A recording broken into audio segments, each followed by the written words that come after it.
Hi Pinky's, இன்றைக்கி என்ன video பார்க்க போகிறோன்னா எஸ்ஆர்ஹெச் அண்ட் சிஎஸ்கேவோட ஐபிஎல் கிரிக்கெட் மேட்ச்சு இந்த மண்டே தாங்க நடந்து முடிஞ்சுது. ஸோ இந்த மேட்ச்சை லைவாக பார்க்கலான்னு என் ஹஸ்பண்டோட ஆஃபீஸ் சைட்லேருந்து ஒர்க் பண்ணுற ஸ்டாஃப்ஸ் எல்லாருமே பார்த்திங்கன்னா அவங்க ஆஃபீஸ்லேயே டிக்கெட் போட்டு டிஷர்ட்ஸ் இதெல்லாமே ப்ரொவைட் பண்ணி 2 அடுக்கு பஸ்ஸில் தாங்க கூட்டிகிட்டு போயிருந்தாங்க. ஸோ எல்லாருமே ரொம்ப குஷியாக இருக்காங்க ஐபிஎல் கிரிக்கெட் மேட்ச்சை லைவாக பார்க்கணுன்னு. ஹஸ்பண்டுமே இப்போ தான் ஃபர்ஸ்ட் டைம் ஸ்டேடியம் போய் மேட்ச் பார்க்க போயிருந்தாங்க. ஸோ எல்லாருக்கும் ரொம்ப ஹாப்பிங்க கிரிக்கெட் மேட்சை லைவாக பார்க்குறோன்னு. நிறைய பேர் செகண்ட் டைம் தேர்ட் டைம் வராங்க. நான் ஹஸ்பண்ட் ரொம்ப நாள் ஆசை ஸ்டேடியம் போய் பார்க்கணும் அப்படின்னு. ஆனால் நிறைய பேர் போனவங்க கிட்டே இருந்து ஃபீட்பேக் வாங்கினது என்னென்னு பார்த்திங்கன்னா, நம்ம ஸ்டேடியம் போய் பார்க்குறத விட வீட்டில் உட்காந்து பார்க்குறப்போ ரொம்ப நல்லாயிருக்கும். நமக்கு நல்லா கிளியராக தெரியும் அவுட்டு, அப்புறம் நமக்கு அந்த ஸ்டம்பிங் அதெல்லாம் அந்த கிரிக்கெட் சார்ந்து பார்க்குறவங்களுக்கு அது எல்லாமே தெரியும், எல்பிடபிள்யூவா இல்லை விக்கெட்டா கேட்சான்றது. ஆனால் நம்ம ஸ்டேடியம் போய் பார்க்குறப்போ அந்தளவுக்கு தெரியாது, தெரியும் ஓரளவுக்கு, ரொம்ப கிளியராக தெரியாது இல்லைங்களா. ஸோ அது இதுக்கு முன்னாடி போனவங்க சொன்னதோட எக்ஸ்பீரியன்ஸ் தான் இதெல்லாமே. இந்த 2 அடுக்கு பஸ்ஸிலேருந்து ரோட் சைட் அந்த வியூ பார்க்குறதுக்கே ரொம்ப அழகாக இருந்ததுங்க. இது எல்லாமே ஹஸ்பண்ட் தான் ஷூட் பண்ணியிருந்தாங்க வீடியோ எல்லாமே. நான் கேட்டிருந்தேன், நீங்கள் கண்டிப்பாக எடுத்துகிட்டு வரணும், ஏன்னா நான் பார்த்தது இல்லை, என்னையும் கூப்பிட்டு போகிறதா சொல்லியிருந்தாங்க. பட் ஃபர்ஸ்ட் நான் போய் பார்த்துட்டு வரேன் எப்படி இருக்குன்னு, அதுக்கப்புறமா உங்களெல்லாம் கூட்டிகிட்டு போகிறேன் அப்படின்னு சொல்லியிருந்தாங்க. ஸோ எல்லாருக்குமே ரொம்ப சந்தோஷங்க மேட்ச் பார்க்க போகிறது. ஸோ எல்லோரும் பாருங்கள், கையில் ஃபோனு வீடியோன்னு ரொம்ப ஜாலியாக இருக்காங்க. ரோடும் பார்த்திங்கன்னா கிட்டக்க அந்த கிரவுண்ட் கிட்ட அந்த மெரினாலாம் நம்ம கிட்ட போகும்போது கொஞ்சம் டிராஃபிக்காக தான் இருந்தது. பட் ஓகே, எல்லாருக்குமே சீக்கிரமாக போயிடணும், டிராஃபிக்கில் மாட்டிக்கக்கூடாது அப்படிங்கிற ஒரு இது இருந்துச்சு. அந்த கான்ஷியஸில் தான் இருந்தாங்க. அதே மாதிரி கொஞ்சம் சீக்கிரமாகவே தான் அவங்களும் போயிட்டாங்க. ஸோ போகும்போது பார்த்திங்கன்னா எல்லா இடத்துலையும் ரோட்டில் நடந்து போகிறவங்க எல்லாருமே பார்த்திங்கன்னா அந்த நம்ம சிஎஸ்கேவோட அந்த டிஷர்ட்ஸ் அந்த ஜெர்சி தாங்க போட்டுட்டு இருந்தாங்க. ஸோ அது ரொம்ப நல்லா இருந்துச்சு பார்க்குறதுக்கு. நம்ம மெரினாவை தாண்டின உடனே பாருங்கள் எந்த அளவுக்கு கூட்டம்னு. வழியெல்லாம் பார்த்திங்கன்னா இந்த எல்லோ கலர் ஜெர்சி தான் எல்லாருமே போட்டுட்ருந்தாங்க. ஸோ ரொம்ப நேரம் ரோட் சைடே காமிச்சிட்ருக்கேன். மக்கள் இங்கே பாருங்கள் செல்ஃபி எடுக்கிறது, டான்ஸ் ஆடுறதுன்னு ரொம்ப ஜாலியாக இருக்காங்க. பாய்ஸ் அதுக்கப்புறம் இவங்களோட அந்த உலகமே அவங்க சைடில் இருந்து பார்க்குறது அது ஒரு ரொம்ப அழகுங்க. ஆனால் ஜென்ஸு கேட்குறப்ப அவங்க சொல்லுவாங்க, நீங்கள் அதாவது பொண்ணுங்களோட உலகம் ரொம்ப அழகானது, அது அவங்களோட கண்ணிலேருந்து பார்க்குறப்ப தான் அது தெரியும் அப்படின்னு அடிக்கடி ஹஸ்பண்ட் சொல்லுவாங்க. ஸோ எல்லோரும் ஒரு வழியாக ரீச் ஆகிட்டாங்க. ஸோ எல்லாருமே உள்ளே என்ட்ரு ஆகிட்டுருக்காங்க பாருங்கள். ஸோ ஹஸ்பண்டுக்கு பார்த்திங்கன்னா கூட ஒர்க் பண்ணுறவங்க எல்லாருக்குமே இந்த பால்கனி இடத்துல தான் சீட் ப்ரொவைட் பண்ணியிருந்தாங்க. இவங்க சேர்ந்ததுக்கப்புறம் தான் சிஎஸ்கே டீம்லேருந்து அந்த பஸ்ஸே வருது பாருங்கள். இப்போ தான் சிஎஸ்கே பிளேயர்ஸ் எல்லாருமே என்ட்ரு ஆகுறாங்க. ஸோ உள்ளே வந்ததுக்கப்புறமா அந்த ப்ராக்டிஸ் எல்லாம் கொஞ்சம் நடந்துச்சு.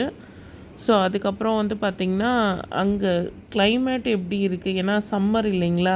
ஸோ ஸ்டேடியமில் இருக்கும்போது எந்த அளவுக்கு இருக்குது அப்படின்னு கேட்டிங்கன்னா, கண்டிப்பாக பார்த்திங்கன்னா ஹாட்டாக தான் இருக்கான், ரொம்ப வேர்க்குதுன்னு சொன்னாங்க. ஃப்ளாக் எல்லாம் அங்கேயே கொடுத்துருவாங்க, ஃப்ளாக் எல்லாமே ஸ்டேடியத்துலேயே இருக்கும் அப்படின்னு சொன்னாங்க. ஃபுட்டு தாங்க அங்கே ப்ராப்ளம். எதனால் ஃபுட்டு ப்ராப்ளம்னு சொல்கிறேன்னா, எதையுமே நம்ம அஃபோர்டபுளாக இருக்காது, எல்லாமே ப்ரைஸ் கொஞ்சம் அதிகமாக தான் இருக்குன்னாங்க.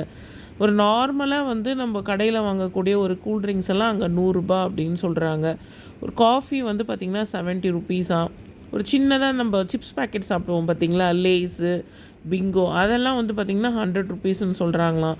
ஒரு பஃப்பு சாப்பிட்லான்னா அதுவே 120 ருபீஸ். இந்த மாதிரி எதையுமே சாப்பிட்ற மாதிரி இல்லை, எல்லாமே விலை அதிகமாக தான் இருக்கான். நிறைய பேர் போயிருக்காங்க, தனியாக போயும் சாப்பிட முடியாது. பாய்ஸ் எல்லாம் ஒன்றா இருக்கிறதுனால எல்லாம் சேர்ந்து போய் தானே சாப்பிட்ற மாதிரி இருக்கும். யாருமே பார்த்திங்கன்னா பெருசாக எதையுமே வாங்கி சாப்பிடல. ஏன்னா ஈவினிங்கே ஆஃபீஸில் இந்த ஸ்நாக்ஸ் அதெல்லாம் சாப்பிட்டு தான் போயிருந்தாங்க. தண்ணி மட்டும் அவங்க ஃப்ரீயாக வாங்கி குடிச்சிக்கிற மாதிரி அங்கே ப்ரொவைட் பண்ணியிருந்தாங்களாம் ஸ்டேடியத்தில். அது மட்டும்தாங்க, அதுவுமே அந்த பேப்பர் கிளாஸில் தான் கொடுக்குறாங்க. உங்களுக்கு யாருக்காச்சும் இந்த வீடியோ பார்க்குறவங்களில் இந்த மாதிரி ஸ்டேடியம் போய் மேட்ச் பார்த்த அனுபவம் ஏதாவது இருக்கான்னு சொல்லுங்கள். ரொம்ப வேர்ஸ்ட்டுன்னு தான் ஹஸ்பண்ட் சொல்லியிருந்தாங்க. ஸோ மேட்ச் ஆரம்பிக்கிறதுக்கு முன்னாடி எல்லோரும் டீமாக நின்று டிஸ்கஸ் பண்ணுறது, அதெல்லாம் பண்ணிகிட்டு இருந்தாங்க. ஸ்டேடியம் போய் பார்க்குறதுல என்ன நல்லா இருந்துச்சு, நம்ம டிவியில் பார்க்குறதுக்கும் நேரில் பார்க்குறதுக்கும் என்ன வித்தியாசம் அப்படின்னா, பிளேயர்ஸை வந்து பார்க்கலாம். எல்லாமே வந்து ஓரளவுக்கு நமக்கு தெரியும். ஆனால் எல்லாருமே அந்த ஸ்டேடியத்துலேருந்து பார்க்குறப்ப குட்டி குட்டியாக தானங்க தெரியும். ஆனால் எல்லா பிளேயர்ஸையும் நம்ம பார்க்கலாம். இந்த பிரேக் விடுவாங்க பார்த்தீங்களா, அந்த டைம் மட்டும் எல்லாருமே வந்து அந்த மொபைல் ஃபோனெல்லாம் ஆன் பண்ணி அந்த சாங்ஸ் எல்லாம் ப்ளே பண்ணுறாங்களாம். ஸோ அதுதான் ரொம்ப நல்லா இருந்தது ஸ்டேடியத்தில் பார்க்குறதுக்கு அப்படின்னு சொல்லியிருந்தாங்க. இந்த பிரேக் டைமில் இந்த மாதிரி இந்த நெருப்பு வருது பாருங்கள். ஸோ இது அதுக்கப்புறம் மியூசிக் போடுறது, அப்பப்போ வந்து ஒரு கிரிக்கெட் விக்கெட் விழுந்துருச்சுனாலோ இல்லை யாராவது பிளேயர்ஸ் வந்து அவுட் ஆகிட்டாலோ உடனே அங்கே வந்து பார்த்திங்கன்னா என்ன மக்களே ரெடியா அப்படின்னு வந்து நம்மளை நல்லா வந்து பார்த்திங்கன்னா சியர் பண்ணிக்கிட்டே இருக்காங்களாம் மைக்கில் பேசிக்கிட்டே. ஸோ அதெல்லாம் சொல்லிகிட்டு இருந்தாங்க. ஸோ இதெல்லாம் ரொம்ப நல்லா இருக்குது, இதெல்லாம் லைவாக பார்க்குறதுக்கு நல்லா இருக்குது. ஆனால் அங்கே இருக்கிற பிளேஸ் வந்து பார்த்திங்கன்னா சேரெல்லாம் அந்த பிளாஸ்டிக் சேர் தான், நல்ல திக்கான பிளாஸ்டிக் தான். ஆனால் ரொம்ப நேரம் அங்கே உட்காந்துட்டு இருக்க முடியல அப்படின்னு சொன்னாங்க. கொஞ்ச நேரம் எழுந்து நின்று அப்படி தான் பார்த்துட்டு இருக்க மாதிரி இருக்குதுன்னு சொன்னாங்க. ஸோ இதெல்லாம் தாங்க அந்த நேரில் போய் நம்ம பார்க்குறதுக்கு இருக்கக்கூடிய அசௌகரியங்கள்லாம்.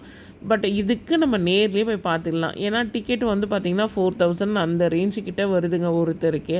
அதுக்கு நம்ம வீட்டிலேருந்தே அழகாக எல்லாமே பாப்கார்ன் என்ன, சிப்ஸ் என்ன, ஜூஸ் என்ன எல்லாமே நம்ம வந்து சாப்பிட்டுக்கிட்டே டிவிலே பார்த்துடலாங்க. ஆனால் சில பேருக்கு வந்து அந்த க்ரேஸ் இருக்குங்க, நேரில் போய் பார்க்கணும் அப்படின்றது.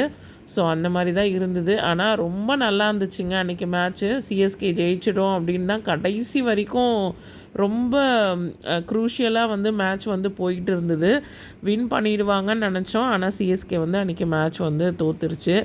ஸோ எனிவே எல்லோரும் மேட்ச்சு போய் பார்த்துட்டு நல்லா என்ஜாய் பண்ணிவிட்டு, ஆனால் வீட்டுக்கு வரத்துக்கு டைம் வந்து பார்த்திங்கன்னா 12 அபோவ் அந்த மாதிரி ஆகிடுச்சுங்க. அன்றைக்கி மேட்ச் முடியறதுக்கே கொஞ்சம் லேட்டாக தான் ஆகிடுச்சு. ஸோ அதுக்கப்புறம் எல்லோரும் அங்கேருந்து கிளம்பி வந்துட்டாங்க. இந்த வீடியோ எதுக்காக நான் ஷேர் பண்ணியிருக்கேன்னா, நிறைய பேருக்கு இந்த மாதிரி ஸ்டேடியம் போய் லைவாக மேட்ச் பார்க்கணுன்னு ஆசை இருக்கும். குழந்தைங்கள்லாம் கூட கூட்டிகிட்டு போகணும் அப்படின்ற ஒரு எண்ணம் இருக்குங்க. நமக்கு வந்து டிக்கெட்டோட ப்ரைஸும் அதிகம். அது இல்லாமல் அங்கே சாப்பிட்ற ஃபுட்டும் வந்து பார்த்திங்கன்னா நமக்கு ப்ரைஸ் அதிகமாக தான் இருக்குது. சரி ஓகே, கம்ஃபர்டபுளாக உட்காந்து பார்க்க முடியுமான்னு கேட்டிங்கன்னா கண்டிப்பாக முடியாதுங்க. பக்கத்தில் வந்து அந்த கத்துறது, விசில் அடிக்கிறது, அது மட்டும் இல்லாமல் அங்கே மைக்கில் அனௌன்ஸ் பண்ணுறது, இந்த மாதிரி டிஸ்டர்பன்ஸும் இருக்கும்.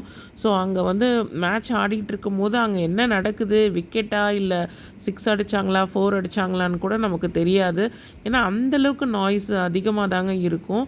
பட் அது வீட்டில் உட்காந்து பார்க்குறப்போ அது வந்து அந்தளவுக்கு இருக்காது, நல்லாவே என்ஜாய் பண்ணலாம். ஸோ இந்த மேட்ச்சுக்கு வந்து ஹஸ்பண்ட் வந்து போய் பார்த்துட்டு வந்ததுனால இவ்வளோ விஷயங்கள் எனக்குமே தெரிஞ்சுதுங்க. ஸோ அதனால தான் உங்கள் கூட நான் இதை ஷேர் பண்ணுறேன். ஸோ இந்த வீடியோ உங்கள் எல்லாருக்குமே பிடிச்சிருக்குன்னு நினைக்கிறேன். வீடியோ பிடிச்சிருந்தா வீடியோக்கு ஒரு லைக் கொடுங்க. நீங்கள் இப்போ தான் ஃபர்ஸ்ட் டைம் என் சேனலுக்கு வந்திருக்கீங்கன்னா மறக்காமல் பிங்கோ பிங்க் சேனலை சப்ஸ்கிரைப் பண்ணுங்கள். ஸோ இந்த மாதிரி இன்னும் நல்ல நல்ல வீடியோஸ் உங்கள் மொபைலுக்கு வரணுன்னா கண்டிப்பாக நோட்டிஃபிகேஷனை ஆன் பண்ணி அதில் ஆல்ன்ற ஒரு ஆப்ஷன் இருக்கும், அதையும் செலக்ட் பண்ணுங்கள். நெக்ஸ்ட் வீடியோவில் பார்க்கலாம் ஃப்ரெண்ட்ஸ்.